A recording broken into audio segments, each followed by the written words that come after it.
नमस्कार साथियों और प्यारे बच्चों, स्वागत है आपका मेरे चैनल में। आज हम कक्षा 8 के गणित जो एनसीईआरटी बुक है उसका प्रश्नावली 11.1 का प्रश्न नंबर 8 से हम हल करना शुरू कर रहे हैं। इससे पहले की वीडियो हमने सभी बना दिए हैं और सभी को हमने प्लेलिस्ट में अपलोड भी कर दिए हैं, तो आप मेरे प्लेलिस्ट में जाकर के देख सकते हैं। अगर आप प्लेलिस्ट में जाने का कष्ट नहीं भी करते हैं तो वीडियो का लिंक हमने डिस्क्रिप्शन बॉक्स में भी दे रखा है, तो आप डिस्क्रिप्शन बॉक्स से भी वीडियो को सर्च करके देख सकते हैं। तो चलिए हम आज पढ़ते हैं प्रश्नावली 11.1 का प्रश्न नंबर 8। क्या दिया गया है? क्या दिया गया है? रश्मि के पास एक सड़क का मानचित्र है जिसके पैमाने में 1 सेंटीमीटर की दूरी 18 किलोमीटर निरूपित करती है। तो इसको साथ साथ में हम लिखते जाएंगे दोस्तों कि मैंने एक टेबल बना दी है मानचित्र में दूरी और सड़क पर दूरी। तो यहाँ पे जो मानचित्र में दूरी 1 सेंटीमीटर है, जो मानचित्र में दूरी 1 सेंटीमीटर है, वो सड़क पर कितना निरूपित किया जाता है? 18 किलोमीटर निरूपित किया जाता है। तो ये हमने लिख दिया 18 किलोमीटर।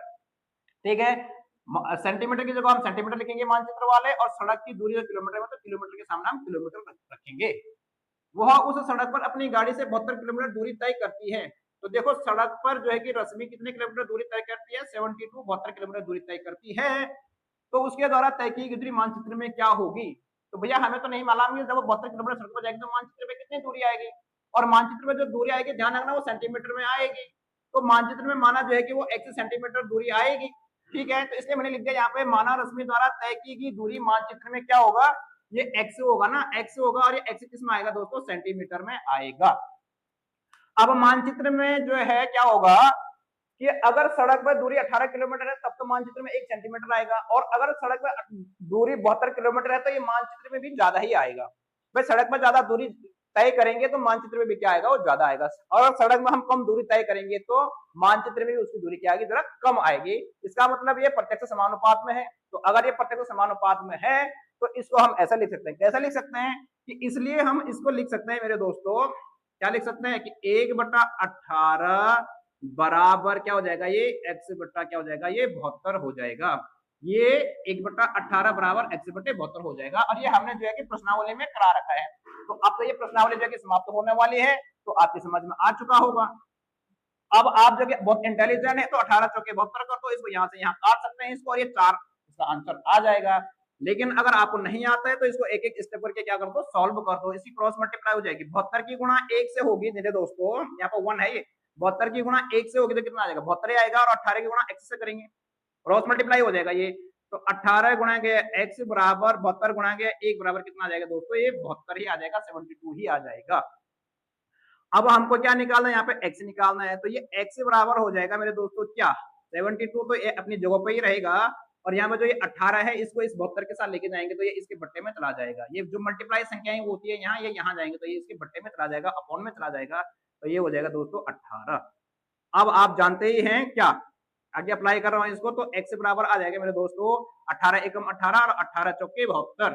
ठीक है, तो यहाँ पर आ जाएगा ये 4 सेंटीमीटर। कैसे आया मेरे दोस्तों? रफ काम आपको करना है। यहाँ पर ये 72 करना है, यहाँ पर 18 करना है, तो 18 चौके कितना हो जाएगा? ये 72 हो जाएगा। ये हासिल हमारी 0, तो इसका मतलब ये 4 यहाँ पे क्या आ गया? हमारा आंसर आ चुका है। समझ में आ गया? तो अतः हम कह सकते हैं, अतः मानचित्र पर दूरी, अतः क्या कह सकते हैं दोस्तों? मानचित्र पर जो दूरी आएगी वो कितनी आएगी? 4 सेंटीमीटर होगी। समझ में आया क्वेश्चन? तो प्यारे दोस्तों, अगर वीडियो पसंद आ रही है और क्वेश्चन भी समझ में आ रहे हैं तो वीडियो को जरूर लाइक कर दो, चैनल को जरूर सब्सक्राइब कर दो। इससे आने वाली सभी वीडियो आपको आसानी से मिल जाएगी। इसके बाद करते हैं हम प्रश्न नंबर 9। तो मेरे प्यारे साथियों, यहाँ पर प्रश्न नंबर 9 दिया गया है। एक 5 मीटर 60 सेंटीमीटर ऊंचे ऊर्ध्वाधर खंबे की छाया की लंबाई 3 मीटर 20 सेंटीमीटर है। उसी समय पर ज्ञात कीजिए। दो प्रश्न दिए गए हैं इसमें, तो पहला प्रश्न करेंगे हम पहले हल। 10 मीटर 50 सेंटीमीटर ऊंचे एक अन्य खंबे की छाया की लंबाई। तो खंबा जो है कि ऊंचाई में होता है, खंबा सीधा खड़ा होता है इसलिए हम उसको ऊंचाई बोलेंगे, और खंबे की जो छाया होगी वो जमीन पे छाया पड़ती है, तो जमीन पे उसकी छाया लंबाई में होती है, तो छाया को हम लंबाई बोलेंगे। अब यहाँ पे हमको हल करना है, तो सबसे पहले हमको एक टेबल बना देंगे इसकी। तो टेबल में एक तरफ लिख देंगे खंबे की ऊंचाई मीटर में, खंबा ऊंचा होता है, और छाया की लंबाई भी मीटर में रखेंगे। तो इसको हम मीटर में ही रखेंगे। जो ये सेंटीमीटर है इसको भी हम मीटर में ही रखेंगे। तो 5 मीटर 60 सेंटीमीटर को हम 5.60 मीटर बोल सकते हैं, क्योंकि मैं इसको मीटर में निकाल रहा हूं। तो ये 5.60 मीटर यहाँ रख दिया हमने।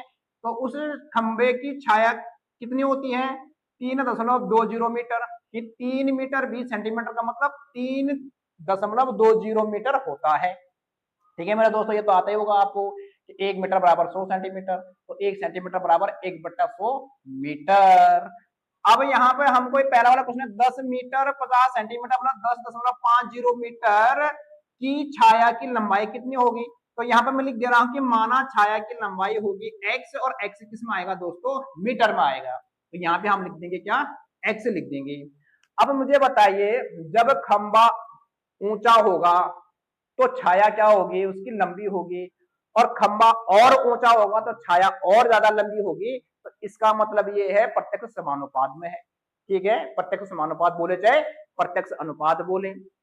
तो अगर ये प्रत्यक्ष अनुपात में है तो यानी कि ये इसके बराबर हो जाएगा मेरे दोस्तों। ये मैंने सिखा रखा ना आप लोगों के बराबर में कैसे रखते हैं। पहले एक अचर संख्या लेते हैं, उसको गुणा कर देते हैं, उसके बाद उसको बराबर कर देते हैं।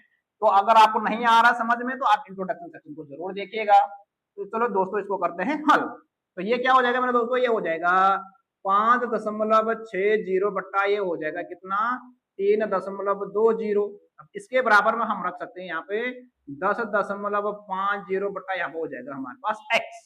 ठीक है, अब कर देंगे हम इसकी क्रॉस मल्टीप्लाई। क्या कर देंगे दोस्तों?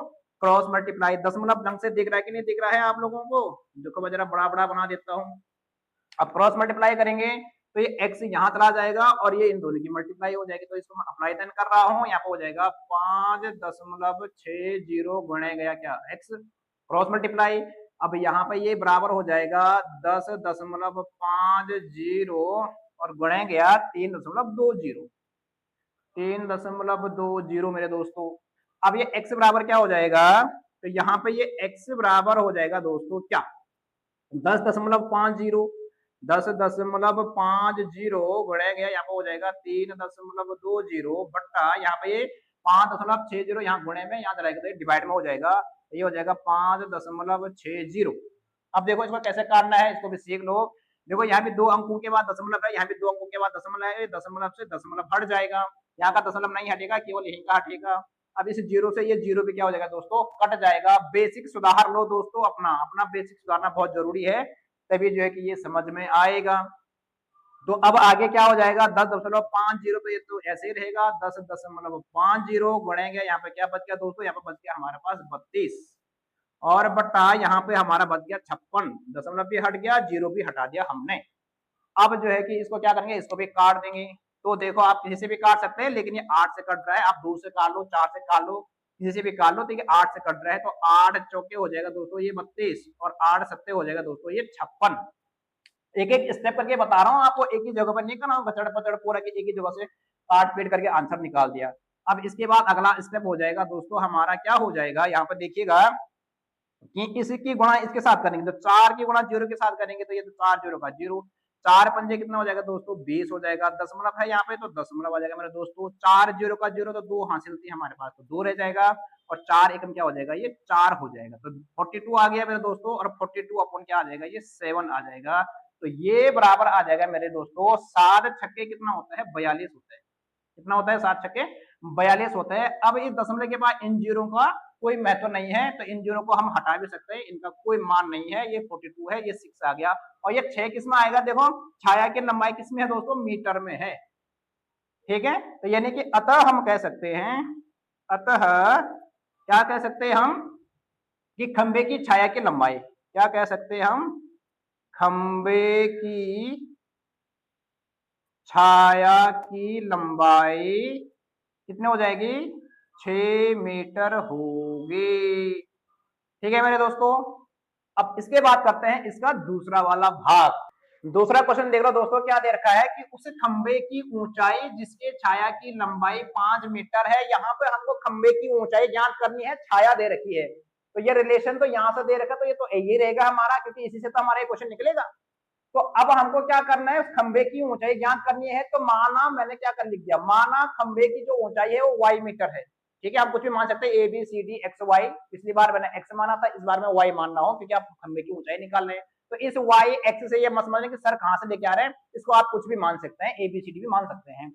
अब हमारे पास जो खंबे की ऊंचाई है वो क्या है, वाई मीटर होगी ये, क्योंकि इसमें खंबे की ऊंचाई निकालनी है और जो कि उसकी छाया दे रखी है, छाया कितनी है 5 मीटर है। तो यानी कि हम क्या कह सकते हैं कि ये भी एक इसमें प्रत्यक्ष समानुपात में है। तो अगर प्रत्यक्ष समानुपात में तो इसको भी हम बराबर रख सकते हैं। अब तो आपकी समझ में आ ही गया होगा। तो इसको लिख सकते हैं हम 5.60 बट्टा क्या लिख सकते हैं इसको, 3.20 बराबर y बट्टे 5 हो जाएगा, क्रॉस मल्टीप्लाई हो जाएगा।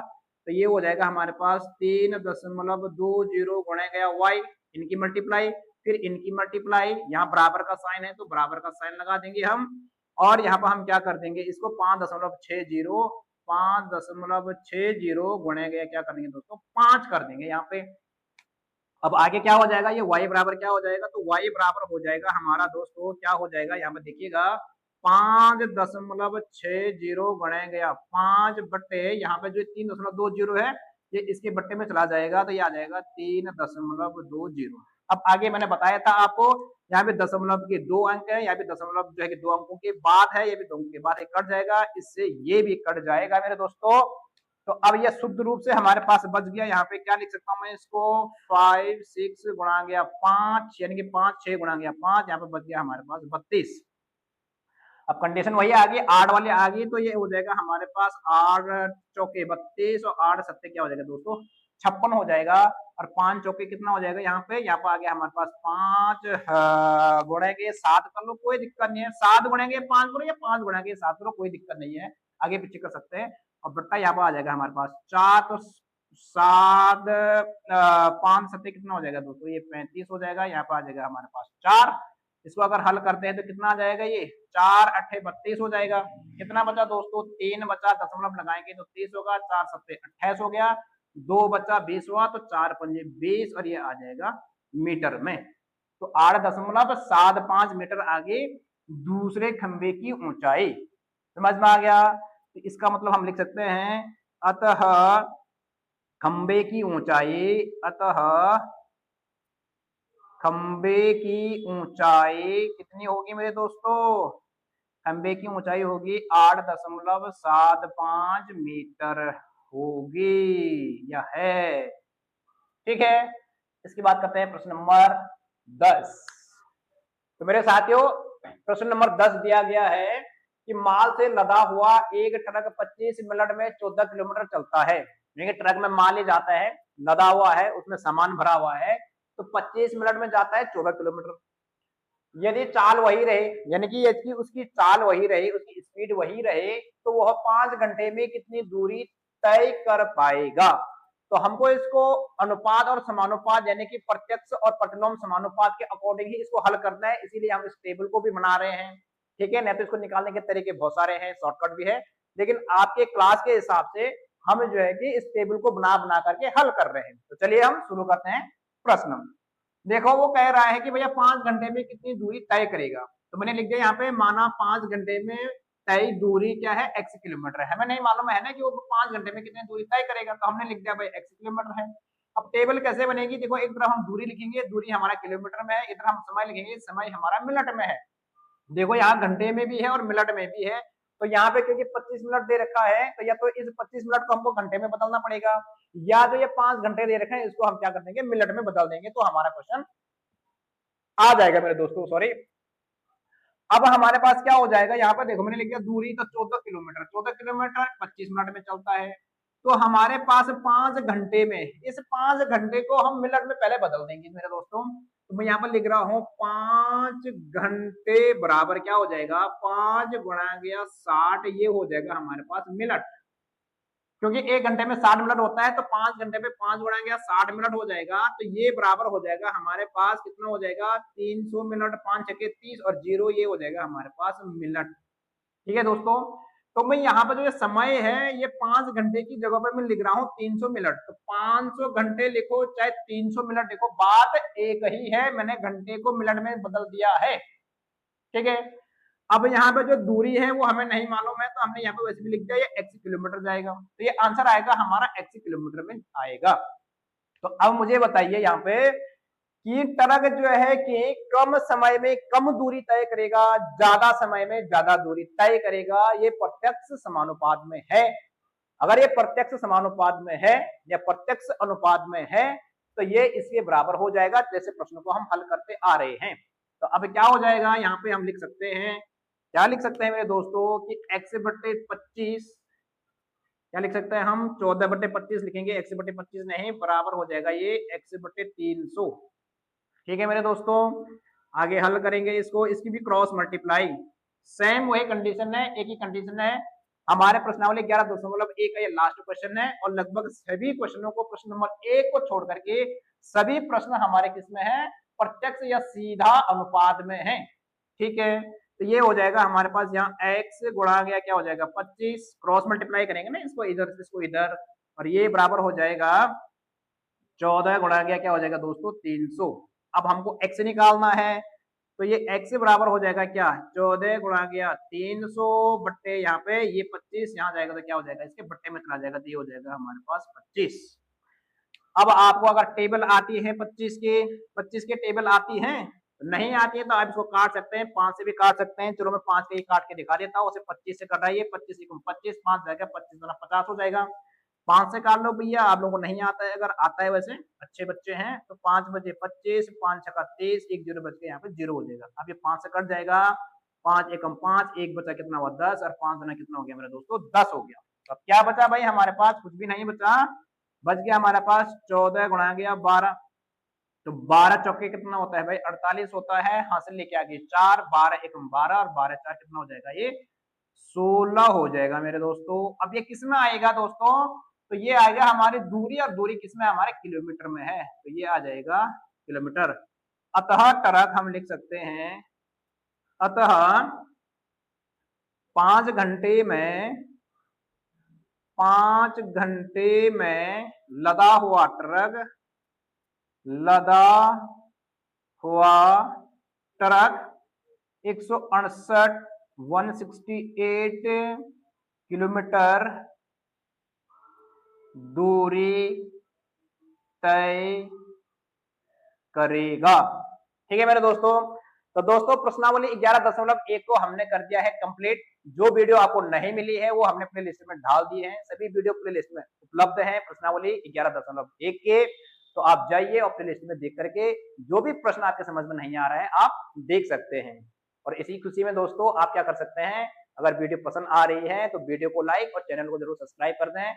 इसके बाद हम मिलते हैं प्रश्नावली 11.2 में, जो हमारे चैप्टर का नाम है कि सीधा और प्रतिलोम समानुपात। सीधा समानुपात की प्रश्नावली हमने कर ली है, अब करेंगे हम प्रतिलोम समानुपात नेक्स्ट वीडियो।